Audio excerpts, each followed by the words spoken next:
Everyone, I'm Brittany Barnes, Education Associate at the Center to Advance Palliative Care. Welcome to today's webinar, How to Use the New National Palliative Care Registry. Welcome to today's webinar. I want to remind everyone that the recording of this webinar will be available on the registry website. Before we introduce our presenters, I want to let you know how you can participate in today's event. In the upper right corner, you should see a control panel where you can change your preferences and interact with the speakers. By clicking the orange arrow, you can open and close your control panel. After our presentation, we will be hosting a Q&A session. So throughout the presentation, we encourage you to type in questions and comments using your questions pane.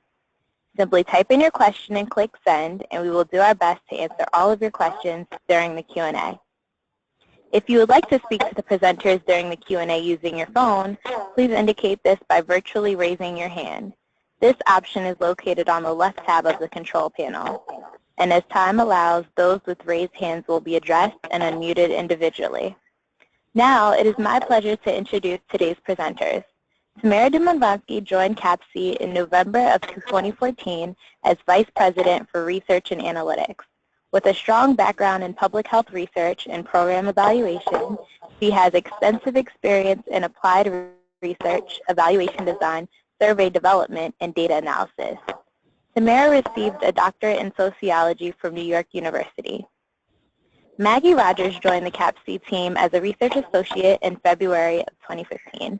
Her background in quantitative research and interest in chronic disease and cancer led to a natural progression into the field of palliative care. Maggie loves the power of data and enjoys using data analysis and visualization to help solve real-world problems. Maggie holds a Master's of Public Health and Epidemiology from Rutgers University and a BA in Psychology and Gerontology from Ramapo College in New Jersey. Please join me in welcoming our presenters. And Maggie, take it away. Hi, everybody. Welcome to the registry webinar. I'm Maggie, and we also have Tamara here.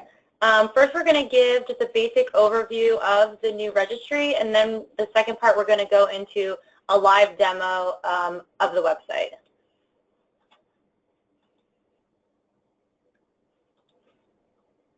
So the National Palliative Care Registry is a joint project of the Center to Advance Palliative Care, or CAPC, and the National Palliative Care Research Center, NPCRC, which is out of Mount Sinai. So the registry is a central resource for comparative data, reporting, metrics, and recent research on the operational features of palliative care programs.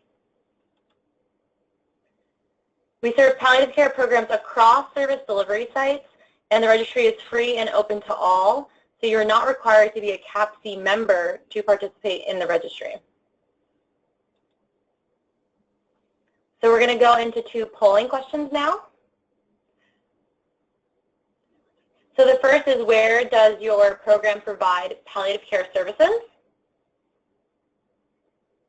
And it's a check all that applies. So if you go to multiple service settings, please choose multiple.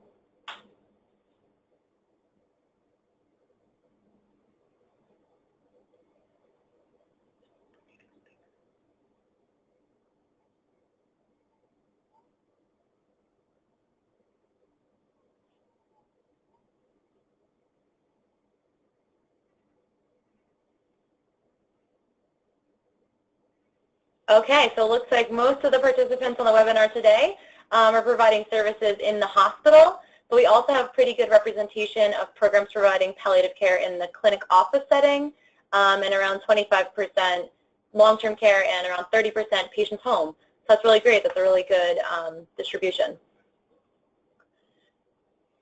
And now we have a second polling question.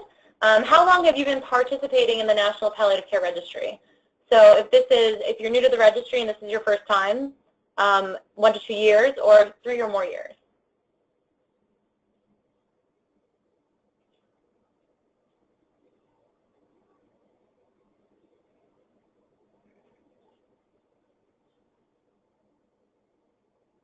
Wow, okay, great. So it's really great to see the users that are coming back to join the webinar. So about 50% of you have been participating in the registry for 3 or more years. And 35% are totally new. So this is really great.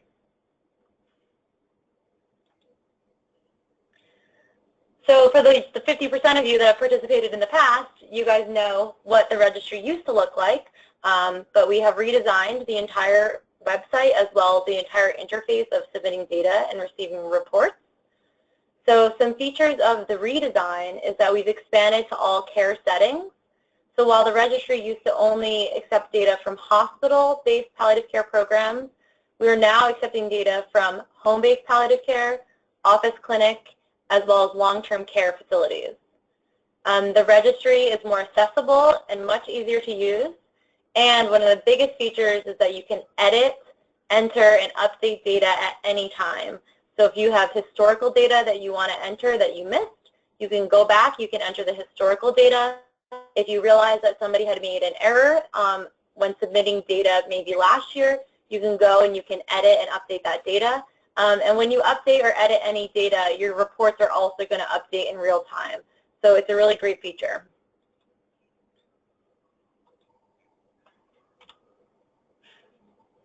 Some other new features is we have instant tables, graphs, and comparative reports.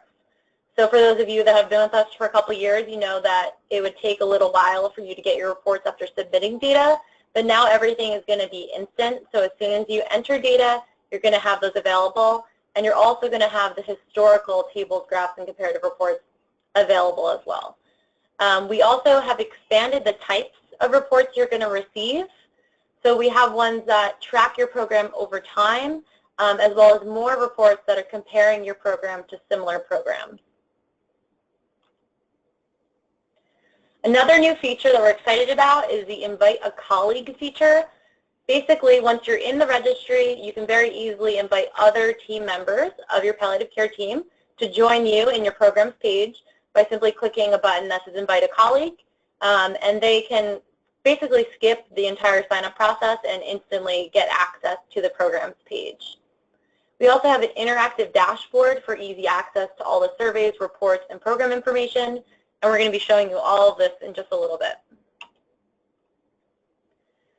So on the public-facing side, we have a new section called Metrics and Resources, which I'll show you more in just a few minutes. On there, we have key definitions of registry metrics. We have important data points from published research for easy reference, and we also have comprehensive summary data reports from the registry. And these things are all available before logging in. So even if you don't have a registry account and are not planning on having one, you can still access these things. So here's just a quick timeline for how things are going to go. So right now in the registry, we have the full survey available for hospital programs, as well as many reports available instantly. For the community-based palliative care programs, we have a very shortened survey available now. And so May to June 2016, we're going to have additional survey modules for those community-based programs. And then in summer 2016, we're hoping to have our first set of online reports for the community-based programs. And the reason why it's going to take until the summer to develop the reports is that we need to get a good amount of participation before we can develop the reports. And we also want to make sure that we are developing reports that are what the participants want. Also, coming summer 2016, we're going to have additional reports for hospital programs. And then in the fall 2016, we're going to put out some snapshot data and summary reports about the registry programs by the service setting.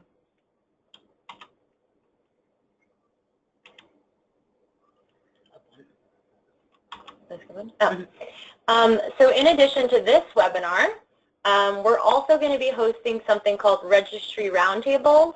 We've hosted 2 or 3 of them in the past, but right now we have 4 scheduled. They're not up on CAPC's website to sign up for yet, but they will be in the next couple of weeks. So you'll be able to sign up for those. And the Registry Roundtables, they're different from a webinar. They're more of an open discussion, and it's only up to 10 participants. So it'll be kind of like a small group discussion, and you can bring up whatever questions you have about the registry, about the reports, anything like that. So look for these in the future. We'll probably be sending out some communications about these as well. Also on that, the registry help desk is always available. Tamara and I are the people that man the registry help desk. So the phone number is here as well as the email account. So if you ever have any questions, especially ones that are individual to your program, or if you're having trouble logging in, things like that, feel free to contact us. We're always available 9 to 5 Eastern Standard Time, and we'll get back to you as soon as we're able to.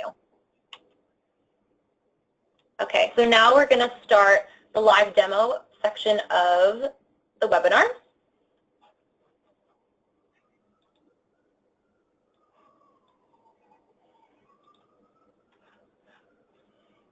Okay, so this is the main registry website. You can access the registry through CAPC.org's homepage, or you can just simply put registry.capc.org into your browser, and it'll bring you right to this website.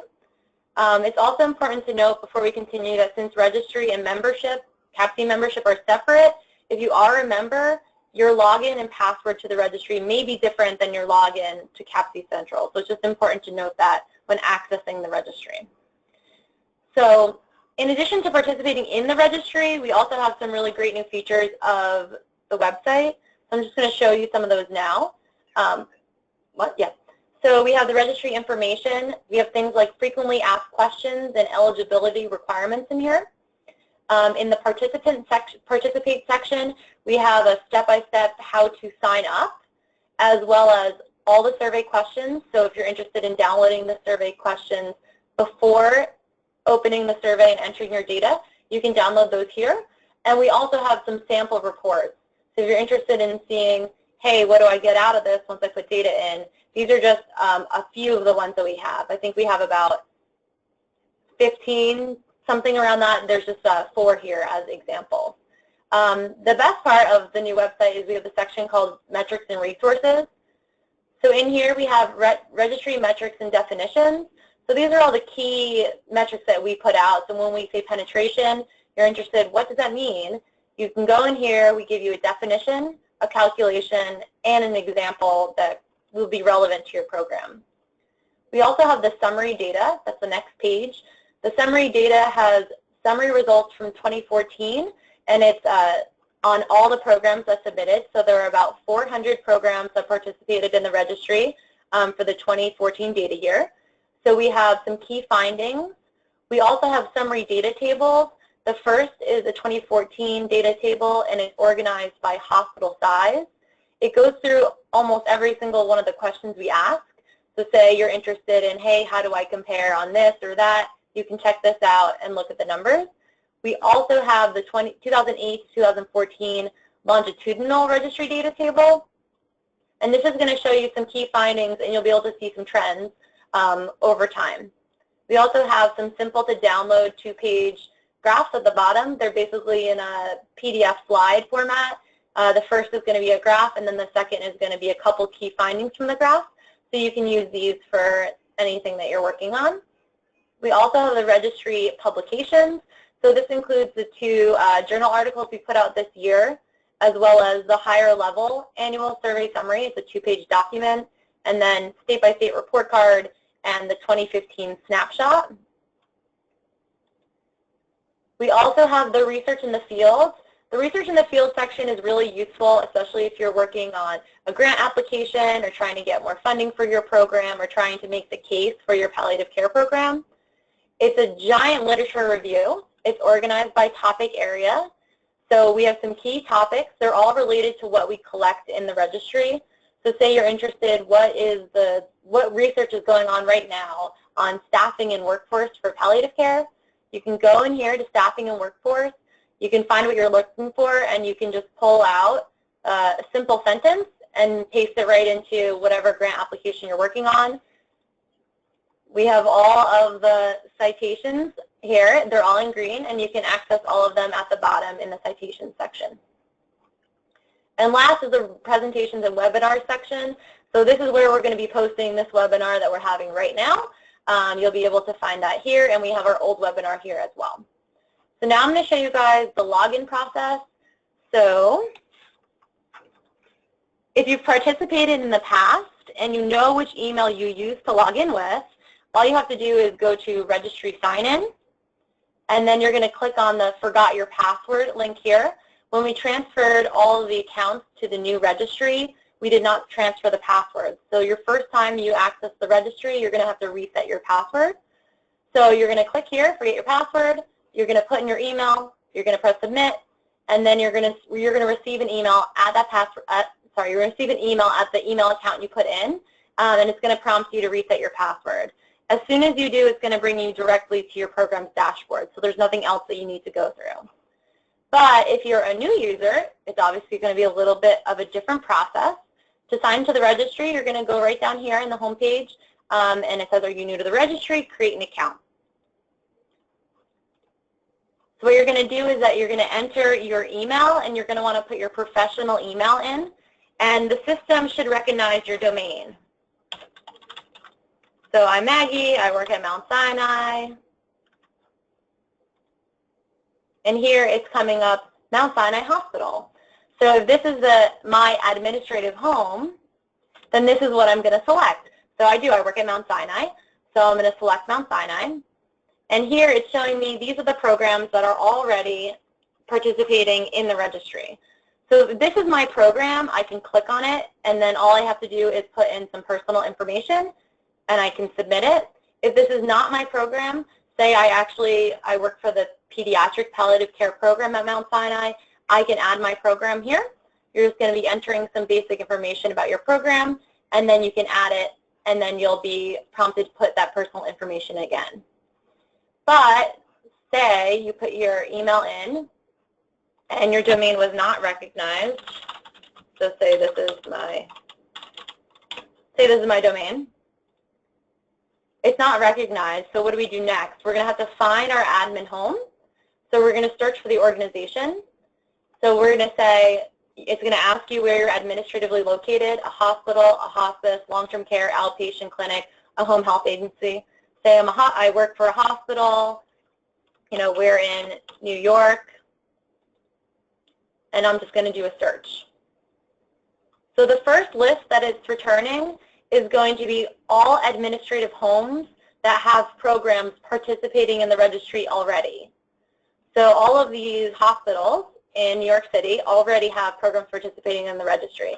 But say mine's not here. I know that they've never participated before. I can simply click this link here that says See More.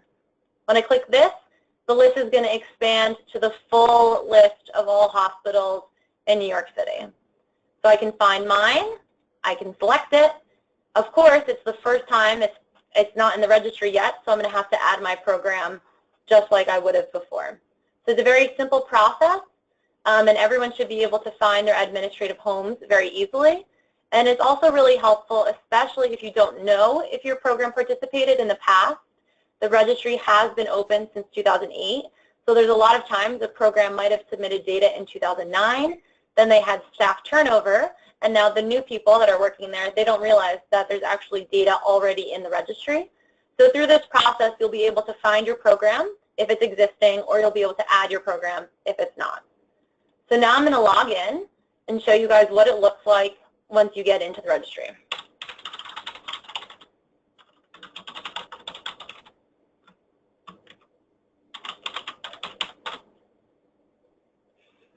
Okay, so once you're in, you're going to be brought to your program's main dashboard. This main page is where you're going to be accessing your surveys, updating or starting surveys, and also accessing all of your reports. Before I go into this page, I'm going to show you what else you get when you log in. So at the top, the dashboard, that's where we are now. We can also go to the program. This is going to be your program's profile. You can update or edit any of the information, like the website, the year it was established, phone number, things like that, as well as the name you can also update. This information here is where you can edit information about your administrative home. So I work for Acme Hospital. It's in Flagstaff, Arizona. We're part of the healthcare system, Northern Arizona Healthcare. But say we just recently joined a network. So I'm going to open my page. Is your organization part of a network? I'm going to say yes, and then I can find all the networks in here. So say I'm part of Bismarck Cancer Center. Now when I update it, it's going to come up right here. This section here will not usually look like this, but say your administrative home, for example, mine is Acme. say ACME has a couple programs that work out of it. For example, say there's an adult palliative care program and a pediatric palliative care program. And I'm a doc, and I work on both of the programs. So I would like to have access to both of their data entries and their reports. So if I look here, this section is going to show you what other programs are already registered in the registry and are working out of ACME. So you can see here that actually, oh, here's the pediatric program. I also want to join that one. So I can join that program very easily. And when you do that, you're going to get this little caret shows up here, and this allows you to toggle between the two programs. So we have the pediatric program and the regular program. So that's some kind of key things about the program page. We also have the who else is in my program. So say you're interested in knowing who else is already in here with access to your account. If you click here, it's going to show me everyone else who already has access. So for example, Tamara is in here, and other people as well. So say I want to invite the palliative care nurse on my team. All I have to do is I'm going to enter her email, her name, and her last name, and she's going to get an email inviting her to join the program.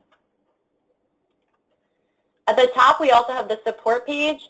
This is where you can send us any questions directly to the registry help desk, directly from your dashboard. So if you encounter any issues or you have any questions, feel free to just submit that right here.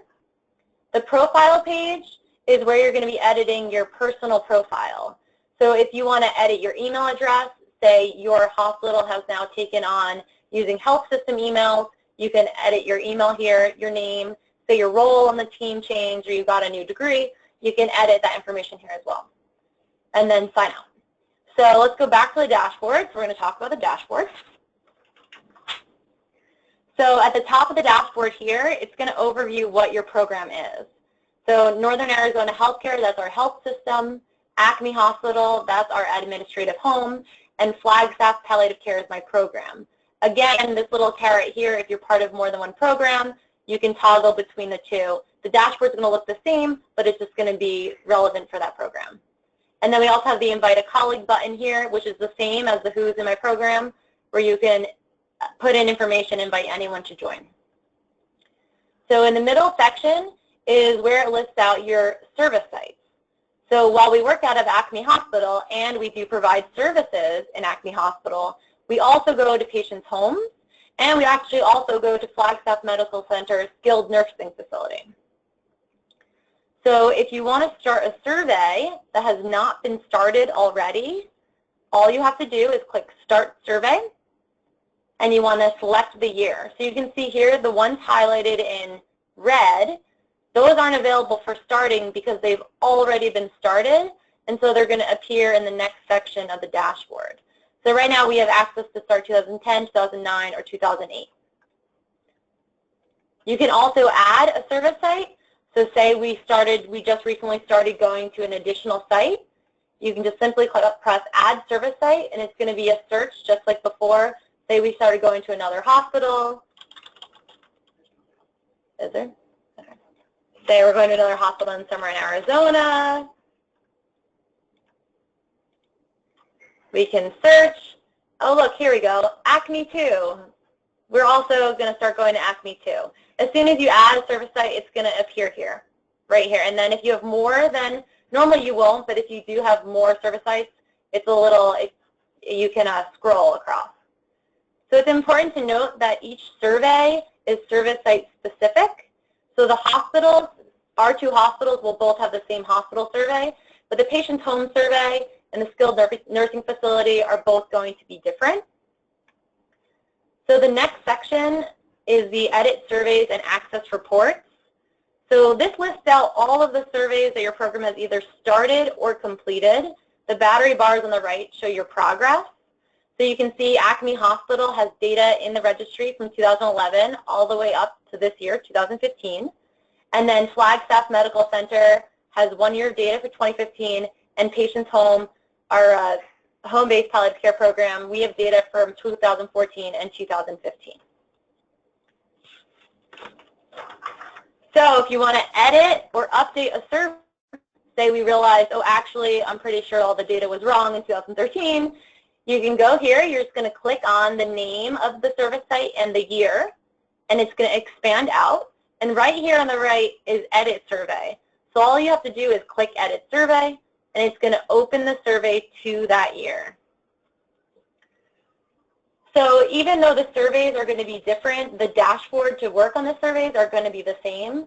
So in the upper left, you have the survey year, so you can always remember which year you're working on. You have which service site you are. So right now we're working on the survey for Acme. The survey progress, we only did 8% of the survey. And there's a back to dashboard button that will bring you back to the dashboard. And there's also a dashboard button up here, so you can also click that as well.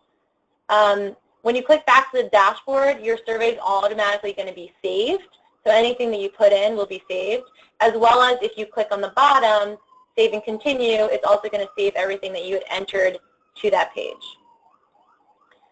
So it's important to note that there's no longer going to be a deadline for survey completion, but we do encourage all programs to submit their data by June.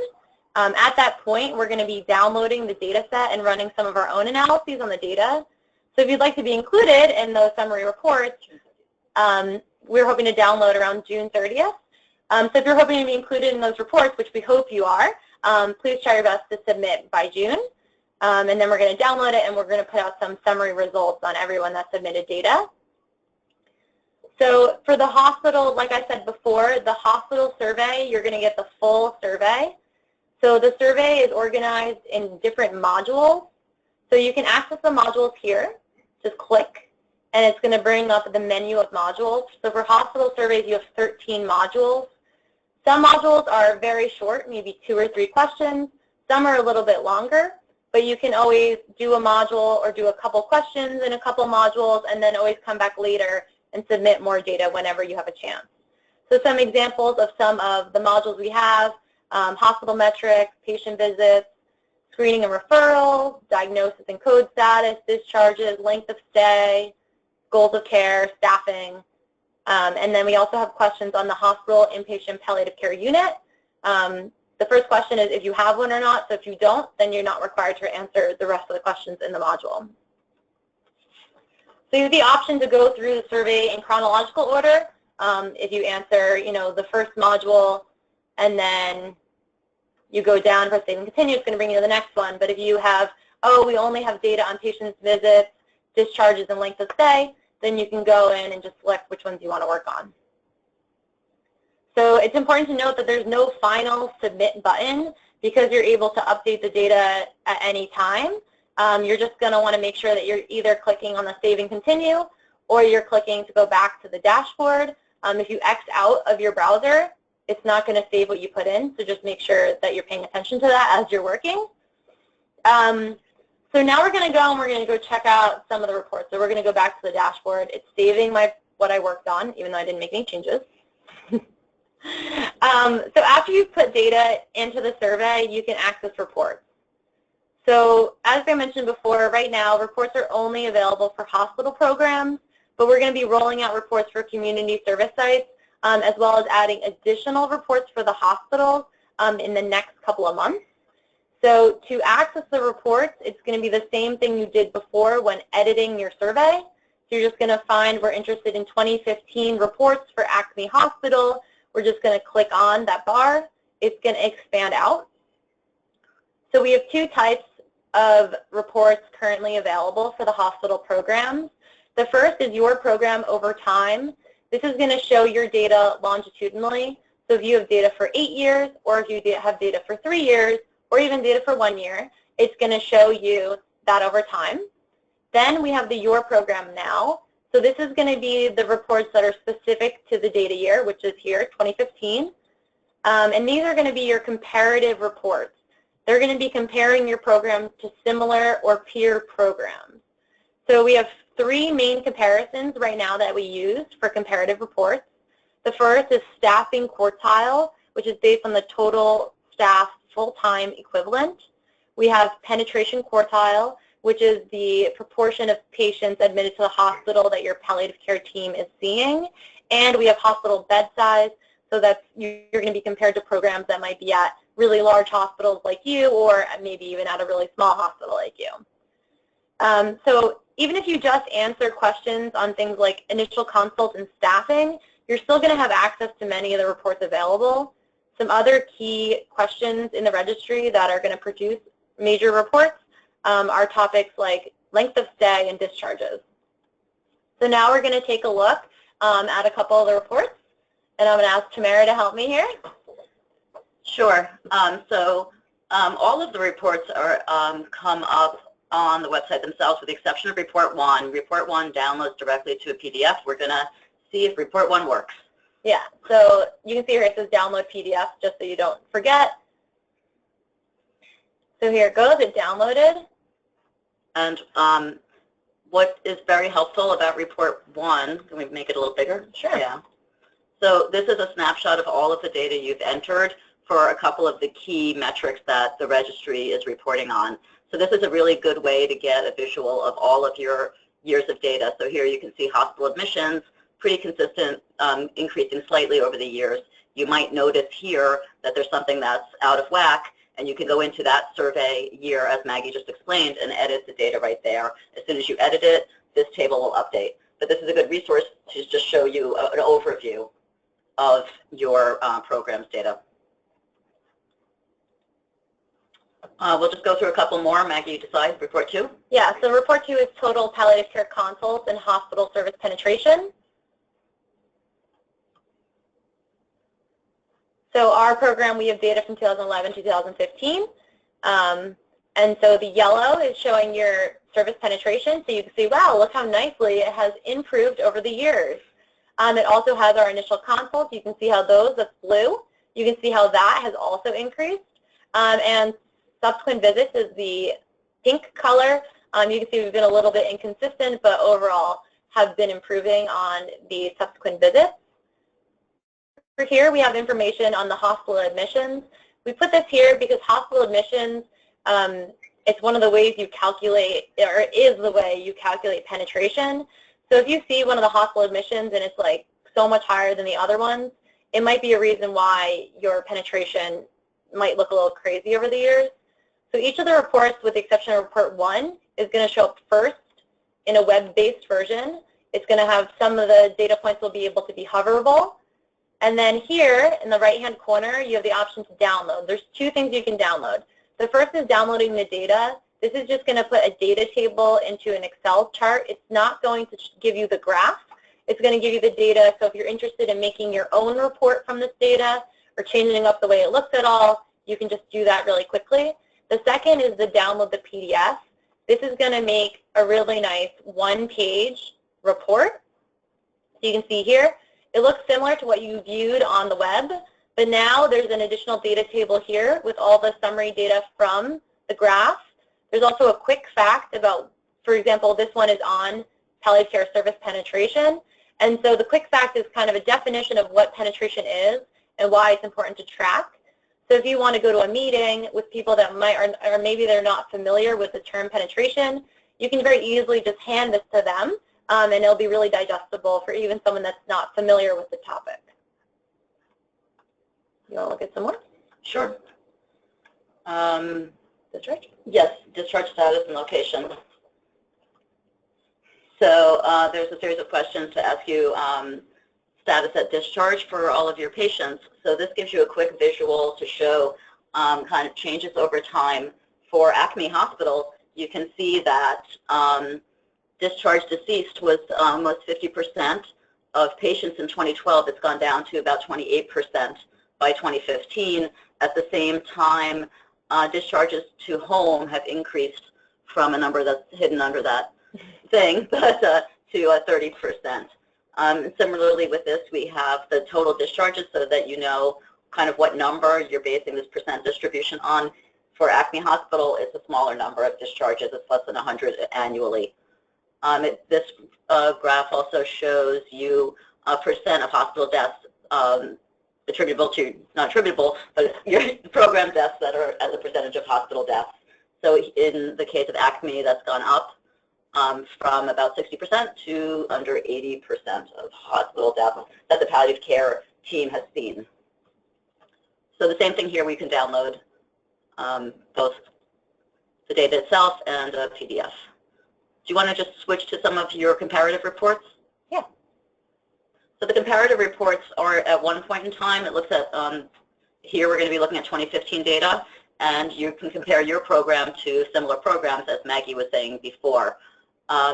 What's new about the registry, and is really exciting, is as soon as you put in your 2015 data, you're going to get these comparative reports will work, and you're going to be compared with other people who have entered their 2015 data or the 2014 data. As more and more programs update their data to 2015, that base of comparison is going to become more of that 2015.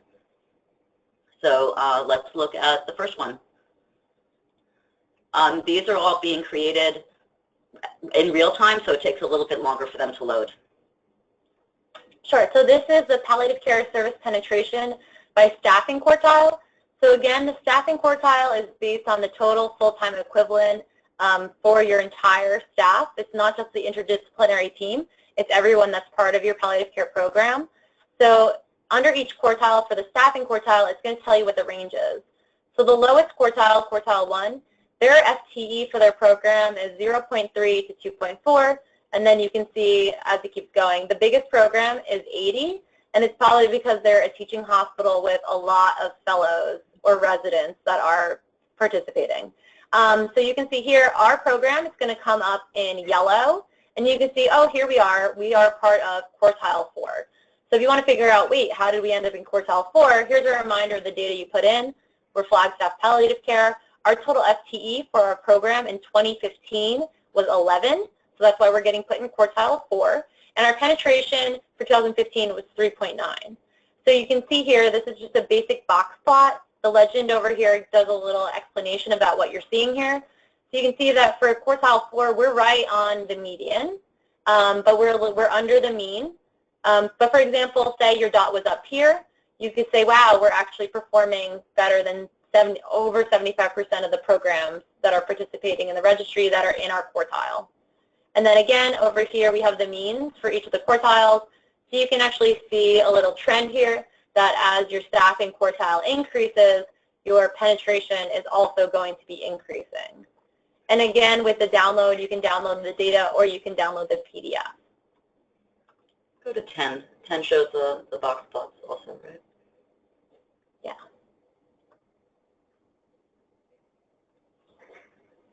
So this one's also palliative care service penetration, but instead of looking at your penetration by your staffing quartile, you're now going to be looking at how you compare in terms of hospital bed size.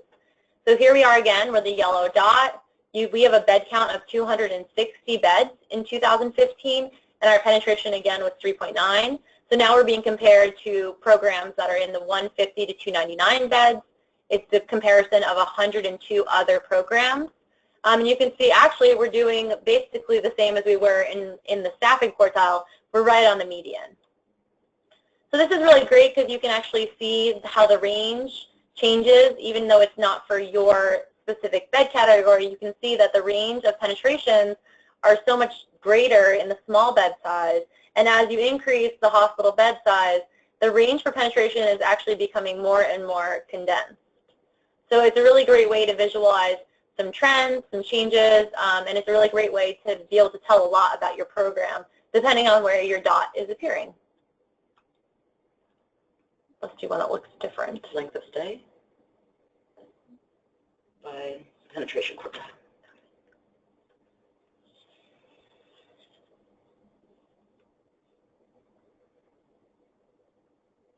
A couple of these graphs may say coming soon when you click on them, so that means that they're in development now and they should be coming out pretty soon. So this is a graph that's showing your length of stay by your palliative care service penetration quartile. So again, penetration, that's the percentage of total hospital admissions that your palliative care team is seeing. And the quartile is just separating that number out into 4 categories. So the quartiles here are actually on the left side instead of on the bottom. Quartile 1 for penetration, those are going to be people that are seeing a penetration of 0.5 to 2.7. Quartile 2 is 2.8 to 3.8. Quartile 3 is 3.9 to 5.1. And quartile 4 is going all the way up to 18% penetration. So that's a program that's going to be seeing a very high number of admissions. So we're going to be looking for those yellow dots again, and you can see that we are in quartile 3. So that is because our penetration is 3.9. So we're right at the lower end of quartile 3. So reading this graph, the bottom is going to be the length of stay. So we have time to consult, and then we have consult to discharge. And the day 0, the black line up the middle, that's going to be the day of consult. So you can look here on the legend. We have the pink color is deceased, and the blue is going to be your patients that are live discharges. So let's check out the live discharges. So you can look here that we're in quartile 3. The mean time to consult for quartile 3 is 4.6 days, and the mean consult to discharge for quartile 3 is 5.3 days. But if you hover and you see where the dot is, you can see that our time to consult for patients that are discharged alive is actually much quicker. So we're seeing patients within 3.2 days, and we're actually discharging patients within 3.8 days. So this is a really great tool to kind of understand how you're doing and comparing in terms of length of stay. And again, you can do the download in the upper right-hand corner to download the PDF, which is going to give you that really nice one-page PDF with the data table on the bottom and the quick facts about what you're looking at, as well as downloading the data, which is going to bring you to the Excel sheet. And then we also have information about the mean discharges. So you can see that quartile 1, which is going to be those hospitals that are seeing a smaller percentage of total admissions, they're only having an average of 405.9 mean discharges. Compared to the quartile 4, those are the people that are seeing up to 18% penetration. They actually have they're seeing a lot more patients. So that might be able to explain some of the variance that you see in the graph. Good. I think we can stop and have some questions. Okay. So I think that's all we have in terms of the live demo right now. So we'd love to take some questions. Yeah, thank you, Tamara and Maggie. So we will begin our Q&A now. So to ask questions, again, simply type in your question in the questions pane and click send. Or if you'd like to ask the presenters using your phone, just indicate this by virtually raising your hand and I'll unmute you.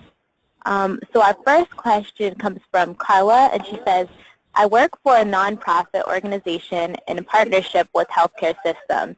Since I'm not linked to a palliative care program, I won't be linked to a program when creating an account. Is there a way to access summary report information as well as the other resources being discussed? Sure. There's 2 ways for you to get linked to an account. Like the first way, well, isn't it the case where if the program that she works with that is the palliative care team? That's true. So if you are working with a palliative care team and they are registered into the registry with their program and their admin home, they can invite you to join the program if you wanted to see their data. But as a nonprofit who works in supporting others, you probably wouldn't be joining the registry, but you can get summary data on the public-facing page. So again, the summary data page, it's under metrics and resources, and it's the summary data subpage. And this is we're gonna update it when we get more 2015 data. So hopefully after June when we run all those analyses. Okay. And so I can open one to show you what it looks like.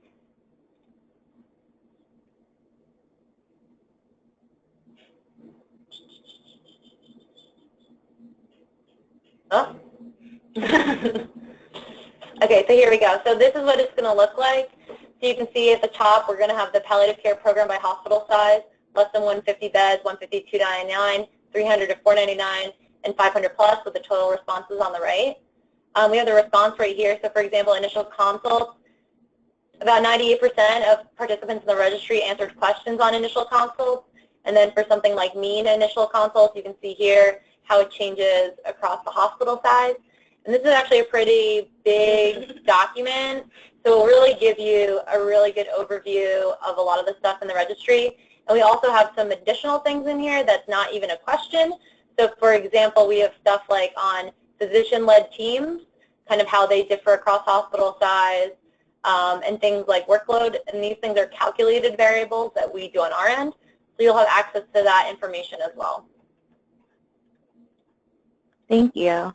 Our next question comes from Kitty, and she says, if your program is with a hospital system that has 2 hospitals, would you list the hospitals as 2 programs, although it's only one health system or one hospital system? We usually do combine metrics as well as separate out numbers of consults for hospitals.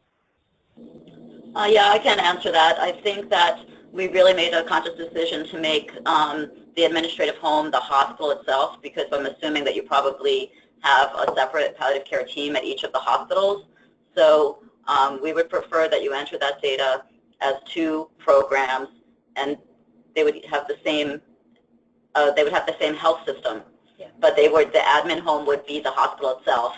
Over the next year, 6-9 months maybe, we're hoping to develop roll-up reports for health systems. That's why when Maggie showed you the program profile, we do ask for the health system name, and we also ask for the ACO if you're part of one, because we anticipate going forward that systems might be interested to get that summary data.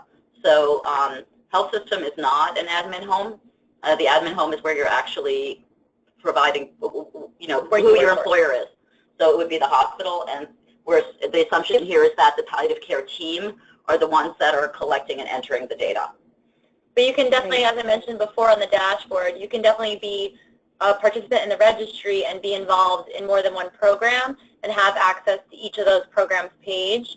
All you have to do is the simple toggle button on the dashboard, and you'll be able to move very easily between the 2. And it will also make your dashboard look a lot better. So sometimes we have health systems that want to put all of their hospitals on one dashboard, and it actually gets really overwhelming when you have like 10 hospitals on the dashboard with multiple years of data. So it's actually better, and we suggest keeping it as 2 separate programs. Great.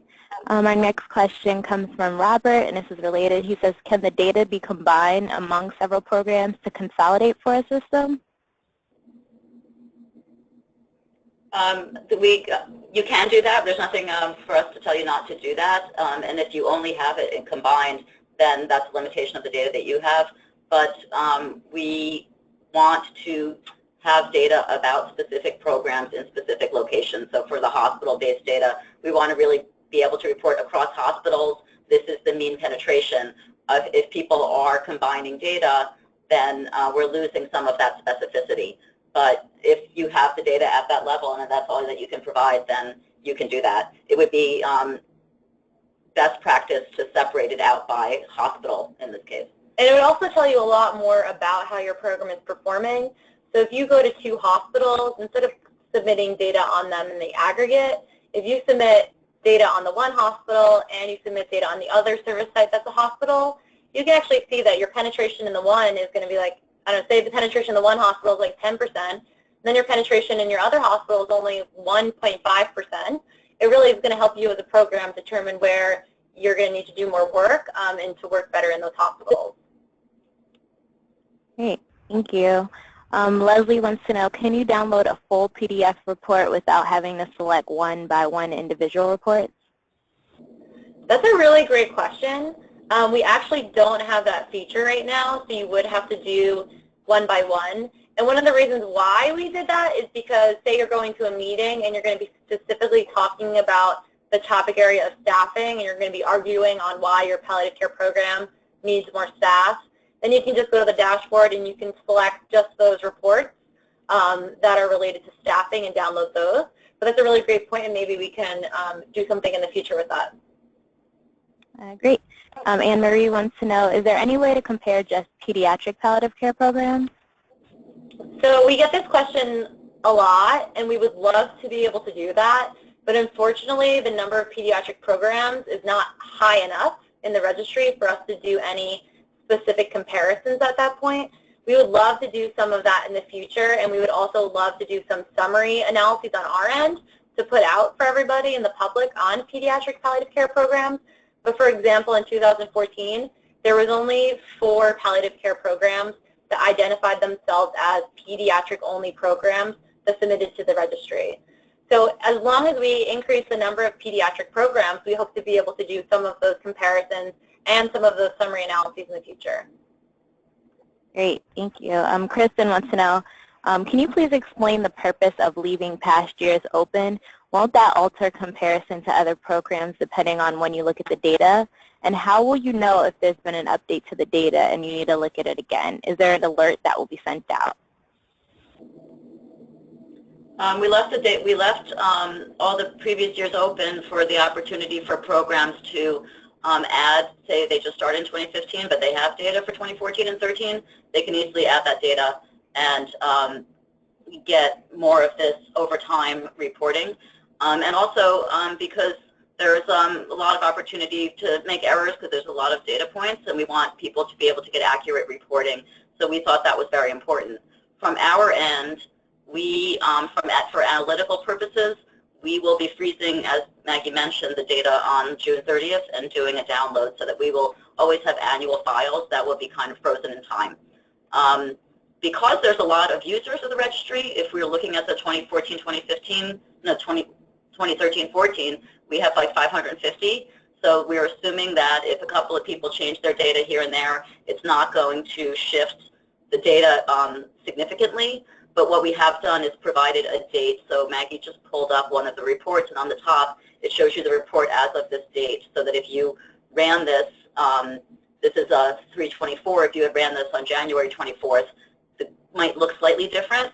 So that would provide you a clue that the data may have changed slightly. But we don't anticipate, because of the number of users that we have, that's not going to shift significantly. Right. Thank you. David wants to know, he says, I'm an administrative staff and would be part of data entry. Would I be the target audience for a roundtable discussion, or is that more for providers? No, absolutely. You could definitely join a roundtable discussion. They're meant for everyone or anyone that's participating in the registry or has questions. We do have a lot of clinicians that submit data. We also have administrative staff that submit data. So anyone that's involved in the registry in any way, the registry roundtables would be a really great opportunity. And then you can also take the opportunity to learn from other people in the discussion as well. Great. Next question comes from Scott, and he says, oh, from Deborah, I'm sorry. And he says, we have one system, 2 hospitals, with 1 palliative care team serves both hospitals. How does that impact our data reporting? So for that, you're going to have just one program page, but you're going to have 2 service sites. So your first service site is going to be the first hospital, and the second service site is going to be the other hospital. And what you're going to do is you're going to have one survey for each of those, and then you'll have reports for each of those. And as we mentioned before, we're hoping to do the roll-up reports, but don't have that functionality right now. But for a program that is a one palliative care team program, and you're going to multiple service sites, this is what the purpose of the service site part of the dashboard is. It's so you can add the service sites your program is going to. You'll just have to choose, I guess it's important to note that you'll just have to choose one of them to make as your program's administrative home, because we don't allow the option of having a health system as the administrative home. Great. So another question, so I can see where this data entry is useful for us as a nonprofit organization and benchmarking for increased volumes, but how is this data used on a national level? We report summary data for trends in palliative care penetration in U.S. hospitals. We've done that every year using the registry data. Because it's about 500 hospitals, it represents, I think I'm going to make this up right now, it's close to 40% of hospitals with 50 or more beds. So it's a good representation, and we've done some analysis to show that they're comparable to other to hospitals with palliative care programs nationally. So we think that it's the only resource that's really reporting on this kind of annual operational features of palliative care in hospitals. So it gives good trends in staffing, trends in palliative care penetration. Length of stay. Yeah, and length of stay, so that it's a good comparative resource. And it'd also be good for you to check out the registry publications section on the website. It's under metrics and resources again. We have 2 journal articles that went out this year that are about the landscape in U.S. hospitals. And we also have the state-by-state report card. If you haven't seen that before, that's basically a report card showing the prevalence of palliative care programs in hospitals in the United States. And the registry data was used and helped making this report. And we have the 2015 snapshot. So if you check this out, this is about the growth of palliative care programs in U.S. hospitals. And the registry also helps us with this type of analysis as well. Great, thank you. Kathleen wants to know, would an assisted living facility be considered home or long-term care? Yeah, we used CMS categories, and assisted living it falls under long-term care. Yeah, so you'd be doing the long-term care survey for those programs. But we do understand that that is the patient's home, so it is a little confusing. Great. Bob wants to know, is the reporting year calendar or fiscal? We have it as a calendar year, but if you report on a fiscal year, you can report your fiscal year 2015, whatever that is. It's just important that over the years, if you're going to be reporting either calendar or fiscal, that you keep the same reporting period. So you don't want to report calendar year 2014 and then fiscal year 2015 because you're going to be overlapping on your data. So you just want to make sure that you're staying, you know, at a standard across the years. Kristen says, in 2016, our ambulatory system will be embedded in at least 2 specialty clinics. Would this be as 2 or 1? Because we use the same providers within the same entity. But they're just separate locations. 2 service settings? I'll let Maggie speak to it. Yeah, so you'd be 1 program, and your 2 clinics would be 2 service settings. Right. So we can definitely talk more about actually we do have this kind of pretty cool graphic. If you go to participate and you go to diagram registry ecosystem, this kind of shows you what the registry looks like, how we collect data. So at the bottom we have the health system, so this is like the really high level ACO network. And then you have the administrative home of your program. And then your palliative care program, you're working out of this administrative home. There might be other programs also working out of your administrative home. But your program is right here. You're working out of this administrative home. You have these teams, these team members. They're all going to be the same for the program. And then your program is going to be going to multiple service sites. So it's the same team, these people right here that make up the program, and you're going to multiple service sites. That's how you're going to enter it. But if this team is actually multiple teams, then there are going to be multiple programs. So it would be like this program and then this program over here. So you can check this out. It's a little graphic to kind of understand the ecosystem. Great. Deborah wants to know, why was the NA or not able to report option removed from the data set this year?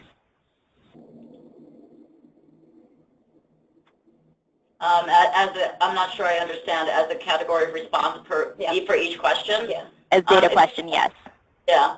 I think because we have seen like a lot of people who are entering all of the data and doing a pretty good job completing the survey. So if you're not going to report something, you can leave it blank. As Maggie had mentioned before, you can skip sections and you can skip modules, you can skip questions. Great. And we'll just take a few more because we are getting close to the end time. But Nancy wants to know, is there anything in the report that distinguishes patient cases per FTE versus all FTEs in a group? Yeah, so we have, I think this is what you're asking about, we have something that we call workload, and that's going to be consults per FTE, and we have it per clinical FTE. So it's a coming, as you can see, it's coming soon. But if you do check out the summary data, we do have it in the summary data download. We have information about what we call workload.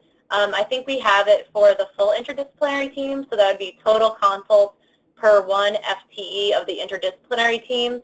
And then we also have total consults per 1 provider, which is what we consider a physician, APRN, or a PA. So those are the team members that are usually doing the most of the consults, so that would give you a sense of what the workload is. Great, and then we'll just take one last question. So another question from Anne, and she says, is there any way that you can see what programs are registered and are participating?